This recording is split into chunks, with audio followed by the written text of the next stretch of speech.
avec moi. J'ai fait l'échographie. On m'a fait comprendre que l'enfant était mal positionné dans le ventre. Je suis venue à l'église et je n'étais pas à Dadi. Dadi a prié pour moi avec le pasteur Pascal. C'était juste là-bas. Quand je suis rentrée, mon mari m'a demandé. Lui, il n'aimait pas l'église. Mais le jour-là, en rentrant, il m'a appelé en cours de me demander qu'il a dit quoi. J'ai dit que non, papa a prié, il a dit que tout va. Je suis rentrée, on avait fait par l'église, et puis tout l'entier d'insister que je dois aller, on va travailler sur moi. J'ai dit que pour pas faire grâce à l'échographie. Comme mon père m'a touché, je sais que tout va. Je ne peux pas faire grâce à l'échographie sur moi. Il a insisté jusqu'à y frotter mes pieds. Il m'a amené chez lui sans m'inquiéter. J'arrive chez la dame dit que ma fille, tu as protégé, tu n'as rien à faire sur toi. Yes! Alléluia! C'est la partie là qui me plaît. J'aime ce genre de confusion. Tous les traces de la mère, maintenant que plus que ça arrive, il y a plus de traces. Donc, je comprends. Je suis rentrée maintenant. Je suis allée faire une dernière, je vais attendre, je vais faire une dernière échographie pour accoucher. Je trouve que je suis allée faire l'échographie. On m'a dit que l'enfant est bien positionné, tout va bien. Et la femme m'a dit que ma fille, la date pour d'accouchement, c'est-à-dire que c'est le famille. Elle me dit que ton famille ne peut pas te trouver. Là où tu es là, l'enfant est déjà là. Il était moi seulement dépassé parce que d'habitude, j'ai mes jours de quoi, j'ai même de 2 semaines, de 3 semaines, il a accouché, je suis étant stressée. Et le retour aussi, la date était au train, il a accouché le 18. Et le jour d'accouchement, les contractions, ça partait, ça partait. Oui, j'ai appelé papa. Encore. Dès que j'ai appelé Dad, j'ai dit que maman, papa, je vais comme mon père là. Dès que j'ai appelé papa, papa a commencé la prière. Maman, c'est comme si mon courant était passé sur moi. Donc là, ça n'a même pas fait 32 minutes. Dadi m'a appelé quelques minutes après, j'ai accouché. Et ça, on m'a dit, j'ai accouché avec un taux de sang de 8. Parce qu'il était toujours malade. Imaginez une femme enceinte avec un taux de sang de 8. Donc maman devait me placer les couches de sang. Mais Dieu a fait grâce. Il a accouché jusqu'à la dame est venue me vérifier. Elle me dit que ma fille, tu ne saignes pas. Elle dit que non, elle me dit que non, Dieu est l'enfant de Dieu. Attendez, ça y est. Jésus-Christ. Ma fille, tu me fais l'échographie avec la même échographie.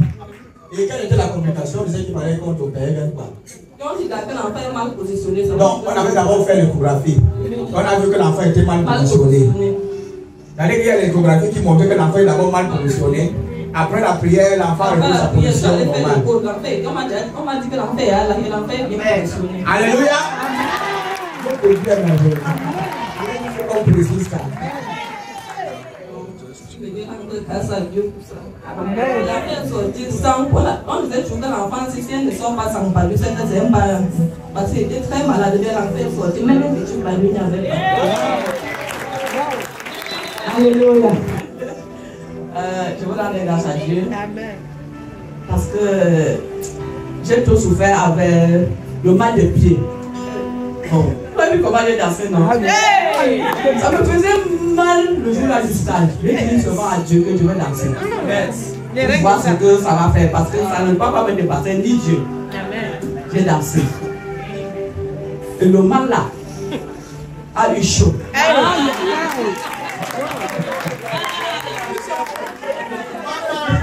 Non, il a eu mal. Le mal a eu mal.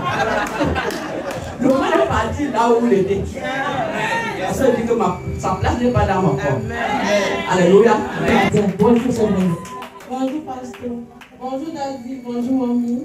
Bonjour, peuple de Dieu.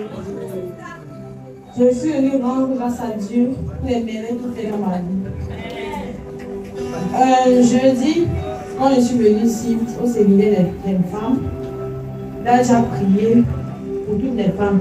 Mais particulièrement, il a beaucoup prié sur moi. Il a tendu ma main, il a beaucoup prié sur moi. À l'instant qu'il priait, il paraît que mon téléphone sonnait. C'était un message d'une ancienne camarade. Dès que la prière finit, quand je suis sortie, j'ai suivi le boss. Elle me fait comprendre qu'il y a un de ses amis qui travaille à Carrefour. Il y a les manèges à Carrefour, ils ont besoin des femmes, des jeunes filles qui vont, des hôtesses pour les enfants.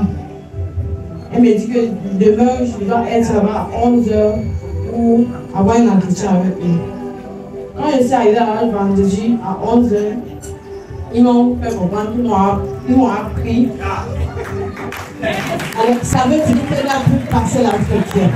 La prière avait déjà fait le travail. Alors, je vais faire l'effort de ne pas pleurer. Parce qu'il y a des prophéties qui amènent à pleurer. C'est certainement une promotion, mais vous ne connaissez pas ce qui accompagne la promotion en fait. Je vais dire à quelqu'un que ce qui peut ralentir la prophétie dans votre vie, c'est l'incrédulité. Arrêtons d'être anciens. Lorsque j'arrive ici pour la première fois, Daddy ne me connaissait pas. Je suis arrivée comme vous autres, avec du doute dans le cœur. Mais Dieu a su me ramener avec la prophétie de Daddy qui s'est accomplie. Amen. Et pas seulement la prophétie, mais surtout la parole. Au-delà de tout, il faut comprendre que c'est la parole qui amène la prophétie à s'accomplir. Quand Daddy me prophétise dans ma vie, il dit, je vois en toi quelqu'un qui va réussir. Tu auras une promotion. Ça, c'est la première fois que j'arrive ici. Tu auras une promotion. Et tu auras surtout l'augmentation du salaire. C'est ce qu'on attend lorsqu'il y a la promotion, hein, l'augmentation du salaire. Alors je dis, ah, c'est comme tous les autres prophètes. Je m'en vais, je fais des temps, beaucoup de temps sans toutefois revenir. Et quand je reviens encore, Daddy reprophétise la même prophétie dans ma vie. Il ne me connaissait pas. Il ne me connaissait même pas du nom. Il a reprophétisé la même prophétie dans ma vie. Ça, je vais dire, ça a un peu tardé. Et peut-être ça a tardé à cause de moi. Peut-être parce que j'étais incrédule. Et lorsque j'ai commencé à croire, c'est arrivé. Je suis quittée Grèce à Guichetiam. Et surtout, j'ai eu une augmentation de salaire. Et Daddy n'a pas seulement prophétisé que j'aurai la promotion, il a aussi prophétisé que mon travail va changer. Donc attendez la prochaine prophétie. Parce que mon travail va changer. Amen. Et je crois. Donc vendredi, il y avait d'autres de mon grand frère. Je suis dans allé, ça s'est bien passé. Et hier, il est allé à la mairie. Et je vous dis une chose, depuis que je suis né, aujourd'hui, je suis à la santé. Et je ne connais pas le mariage dans ma famille. Je connais que les deuils. Je connais que les deuils. Peut-être que vous ne comprenez pas mon témoignage.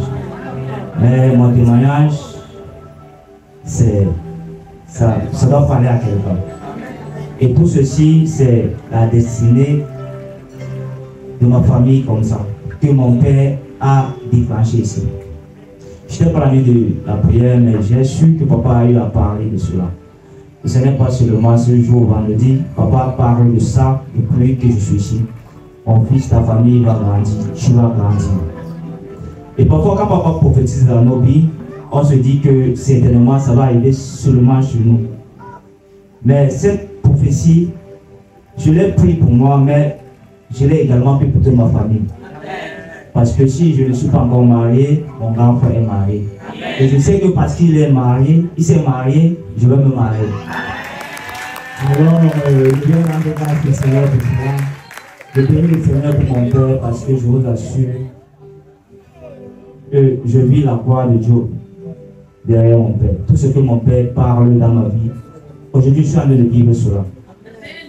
Tout ce que j'ai aujourd'hui, je ne fais pas d'effort pour avoir cela. Mais je suis là parce que mon père parle. Et quand mon père parle, je vous assure, je dors. On demande la protection de Dieu dans ma vie. Dimanche, après la nuit de prière, quand je rentrais pour rentrer, j'ai pris mon taxi. Subitement, il y a un véhicule qui voulait traverser et le chauffeur a ralenti. Au moment où je me lancer, il y a une maman qui est sortie d'elle. Il est venu nous percuter. Et quand il nous a percuté, j'ai seulement dit Jesus. Quand j'ai dit Jesus, tous les vitres sont entrées dans ma bouche. Donc les vitres de derrière là, ça s'est tout démieté. Entré tout dans ma bouche. Quand les habits, tous mes mains étaient collés, le sang sortait sur mes bras parce que ça picotait partout sur moi. J'ai fait mes yeux, rien n'est entré dans mon œil. J'ai seulement dit merci à Dieu parce que pendant la nuit de prière, papa disait seulement que rendez grâce à Dieu pour votre protection. Et tout ce que j'ai fait, c'était dire merci Seigneur pour tout ce que tu as fait pour moi. J'étais assise au marché, derrière mon comptoir. J'ai vu un monsieur passer en pleurant avec sa fille à moi. Je demande, qu'est-ce que ma fille, regarde-moi, je ne suis rien à cause de l'enfance. Chaque année, quand elle commence, C'est cette somme que je ne vais pas dépenser au village. Et que papa, il veut prier pour l'enfant. Et le mal, là, comme quelqu'un était parti au village avec elle, vous n'avez plus parti. Et le mal là va s'arrêter. Et la chose là qui a été dérangée cet enfant-là, depuis les années, ça va s'arrêter maintenant. Papa nous enseigne ici. Papa nous impacte. Mais on regarde souvent, on pense qu'il ne nous impacte pas. Quand je suis arrivée, j'écoute mon cœur. Écoute seulement que dépose seulement ta main sur le ventre de la fille et tu pries. Jusqu'à ce que la petite fille était tranquille.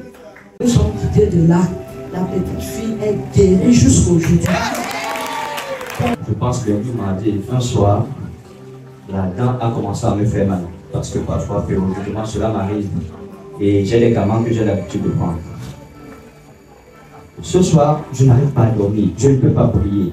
La dent, pour ceux qui connaissent le mot de dent, qu'est-ce qui se passe? Je prends mes gamins habituels.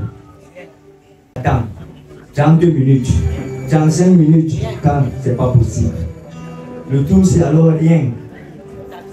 Ça s'accélère seulement. Et mon esprit me dit, tourne-toi. Derrière ton lit, tu as posé ton bidon d'eau là. L'eau que nous avons pris chez papa ici. Parce que j'avais pris une bonne quantité. Et lorsque j'avais déjà fini, j'ajoute de l'eau à l'intérieur.